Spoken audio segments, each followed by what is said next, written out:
Oi, gente, tudo bom? A minha paixão por cinema argentino já vem de muitos anos, inclusive eu já citei aqui no canal que o meu filme preferido é o filme O Segredo dos Seus Olhos, de 2009. Eu também já fiz resenha aqui no canal do filme Crimes de Família, que é um filme que eu dei nota 5, assim, de 5 estrelas, porque eu realmente amei muito, também é um filme argentino. E já estava na minha lista há um certo tempo o filme Relatos Selvagens, que inclusive concorreu ao Oscar de melhor filme de língua estrangeira em 2015, e apesar de não ter ganhado, já me atiçou muita curiosidade e eu quis muito assistir. Só que eu só fui assistir agora, vários anos depois, e eu sinceramente não sei porque eu não vi antes, porque o filme é muito legal. E nesse vídeo eu vou falar um pouquinho sobre essa obra, que apesar de ser de alguns anos atrás, vale muito o seu play.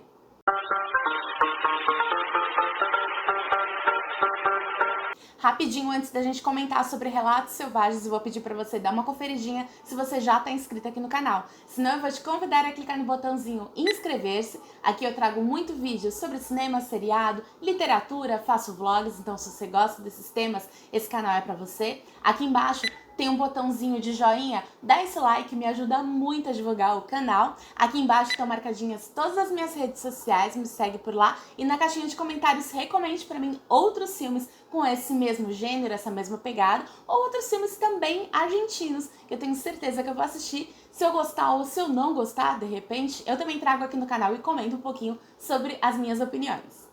O filme Relatos Selvagens, na verdade, é uma grande antologia, ou seja, uma reunião de diversas outras pequenas histórias que no final tem um tema base em todas elas tratam do mesmo assunto, porém com histórias independentes, são todas muito bem feitas. Tanto que é difícil escolher a sua preferida entre as 6 que são divulgadas ali durante aquela obra, de mais ou menos 120 minutos. Então não é uma obra muito comprida e você de verdade não vê o tempo passar, justamente porque cada uma das histórias tem seu começo, meio e fim. O diretor do filme é o Damon Zafron, depois eu vou procurar mais trabalhos dele, e atualmente aqui no Brasil ele tem disponível na Globoplay. Então se você tiver assinatura na Globoplay, eu recomendo que você assista esse filme, que eu tenho certeza que você vai gostar. No geral, toda a história tem como tema base, como base ali de todas aquelas micro histórias, a vingança. Então, em cada uma dessas 6 histórias, a gente vai acompanhando personagens que passaram por alguma situação, às vezes situações muito graves e às vezes coisas cotidianas, pequenas coisas do dia a dia, e eles acabam decidindo se vingar. Nesse vídeo não vai ter spoilers, mas eu vou comentar de uma forma geral a sinopse de cada uma dessas 6 histórias e depois eu vou pontuar o que eu preferi, o que eu mais gostei, apesar de ser difícil escolher entre elas. No filme Relato Selvagem, a gente acompanha no início uma viagem de uma modelo que foi convidada a viajar para um evento X, e lá no avião ela acaba encontrando outras pessoas que têm alguma relação com a vida dela, e a gente vai entendendo que aquela viagem talvez tenha um outro significado. Para mim, essa primeira história, que na verdade ela é a mais curtinha de todas, ela é passada um pouco antes dos letreiros com o nome do filme e tudo mais, ela é a mais interessante, eu achei ela a mais divertida de todas. As outras às vezes têm alguns teor um pouco mais sérios, embora todas elas tenham uma pitada daquele humor negro, aquele humor sarcástico, aquele humor inteligente. E nessa primeira a gente acompanha essa história se desenrolando muito rapidamente, a gente logo vai percebendo o fim que aquela história vai dar, apesar de no final ainda ter um plot twist super interessante. Depois disso a gente acompanha a história de uma garçonete que acaba num dia com pouco movimento na lanchonete recebendo a visita de um senhor que ela acaba lembrando que foi um senhor que causou um grande impacto na família dela. Então, por causa desse senhor, algo muito grave aconteceu na vida dela, e ali ela fica instigada, especialmente pela cozinheira ali do restaurante, a tentar se vingar de alguma forma. Então, se ela fizesse algo errado ali com a comida dele, por exemplo, quem é que descobriria, né? Então a gente fica naquele jogo, assim como a personagem, de vingança. Então você fica analisando se vale a pena ou não se vingar, se realmente é justo ou não que aquela pessoa passe por uma situação parecida com o que aconteceu com outras pessoas da família dela. E a gente vai tendo esse contraponto entre o bem e o mal, sabe? Aquela coisa do diabinho e o anjinho falando no ouvido dela. E a gente vai acompanhando todo aquele desfecho que é realmente apoteótico. Muita coisa absurda acontece ali naquele episódio. A gente também acompanha uma das situações que eu acho que é a mais banal que poderia acontecer com qualquer pessoa, que começa com uma briga de trânsito, mas obviamente as coisas que vão acontecendo ali começam a se desenrolar de uma forma completamente inesperada e completamente acima do normal. Então, mais do que qualquer pessoa teria de reação a partir de uma briga de trânsito. Então, ali são dois motoristas, um de uma caminhonete assim mais velha e um outro com um super carro, que é até blindado, é um carro super poderoso. A gente percebe que existe uma diferença ali de renda entre os dois personagens. E a gente vai acompanhando ali a briga que começa a ser iniciada entre os dois. Mas assim, como eu comentei, é uma briga que vai além dos limites, além do que é possível alguém brigar ou reclamar do trânsito, né? Ela realmente chega a fatos extremos. E apesar de ser uma situação realmente bem complicada, às vezes ela beira o humor, porque as coisas que vão acontecendo ali, elas começam a acontecer de uma forma tão absurda que você fica pensando, meu Deus, olha o que está acontecendo. Esse filme, ele dá essa sensação na gente.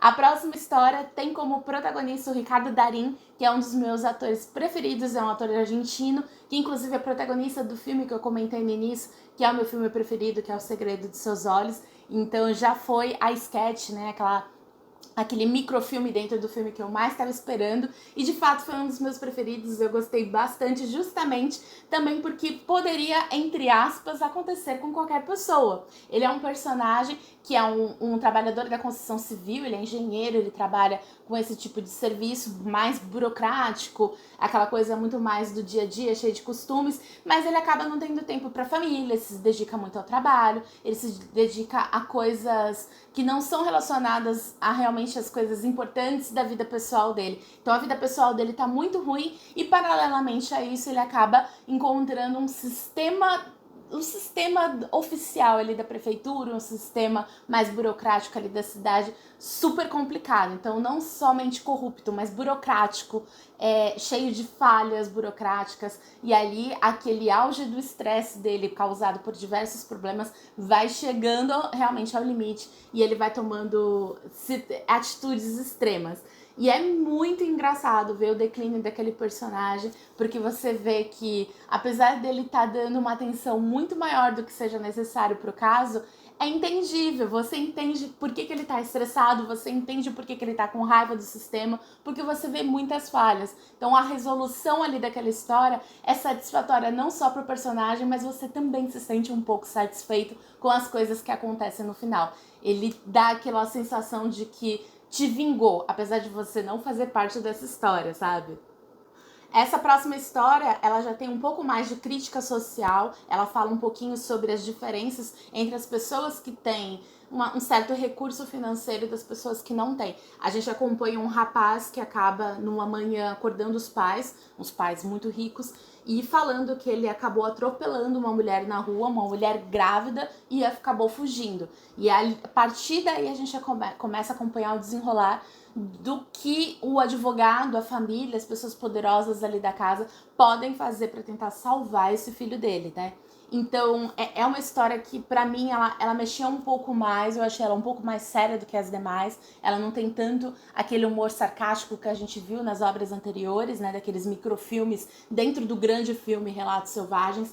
Mas ela também mexe muito com você, porque você fica pensando até que ponto o ser humano chega, você fica questionando algumas situações, você vê que até que ponto também o ser humano ele pode abrir mão de certas coisas para poder fazer o que é correto. Então, essa micro história eu acho que foi a mais sensível, a mais revoltante, a mais séria de todas as outras, porque ela justamente não tem um pouco desse humor sarcástico. Apesar de ser uma história pesada, ela é narrada de uma forma leve, então ela é muito rápida, dinâmica, vão aparecendo personagens, aparece advogado, aparece caseiro, aparece policial, a gente vai acompanhando o desenrolar da investigação através das reportagens que passam na TV, então ela é dinâmica, ela é muito rápida, então você se revolta, mas logo você já tem uma resolução, logo você já tem uma sugestão do que vai ser tratado a obra, então você não fica durante muito tempo revoltado com toda aquela história. E por fim, uma das histórias ali de Relato Selvagem que talvez seja a mais conhecida, é a mais utilizada nos promos, né, de divulgação, nos cartazes e tudo mais, que é a história de um casamento. A gente acompanha a cerimônia, né, a festa ali que acontece no casamento desse jovem casal, e a gente começa a entender que não tá tudo bem assim entre eles. A personagem principal, que é a noiva, ela acaba descobrindo algo do passado do marido na festa, e aquilo dali impacta tudo que acontece ali, não somente o casal, mas os convidados e a festa de uma forma geral. É muito engraçado, é uma obra muito legal. O que a outra tinha de super séria, essa daqui tem um tom muito mais sarcástico. Acontecem umas coisas absurdas que você ri de desespero, porque você vê que tudo aquilo dali tá indo por água abaixo. Mas existe um desenrolar, uma resolução muito interessante. No final das contas, te faz pensar o que é realmente importante no relacionamento. E é muito legal, é muito legal. Eu adorei as atuações. E chega um certo momento que você dá razão para um, outro momento você dá razão para o outro. E um certo momento você fala, gente, coitados convidados, esses noivos são doidos, sabe? Então é muito legal, é muito divertido. E também é uma situação possível, sabe? Nenhuma dessas, no final das contas, é totalmente impossível. Umas são muito mais críveis que outras. E essa é uma delas, porque eu fico imaginando se realmente, durante uma festa de casamento, uma noiva descobre algo como ela descobriu do marido. Será que a reação não seria a mesma, ou parecida, ou talvez parecida, mas potencializada, como foi feita no filme? Enfim, é bem interessante, eu gostei pra caramba. Então é isso, gente. Fica aqui pra vocês a minha dica de um filmaço pra você assistir, especialmente se você gosta dessas histórias sarcásticas, dinâmicas, porque elas são muito rápidas. Então fica aqui uma excelente dica pra você dar um play agora. Se você tiver nada pra assistir, aproveita e dá um play. Corre lá na Globoplay, assiste, que eu acho que você vai gostar pra caramba. E procurem também outros filmes argentinos, porque até agora, todos que eu assisti, eu gostei bastante. Eles têm uma visão, assim, de tratar o cinema super diferenciada. Então é isso, gente. Um grande beijo e até o próximo.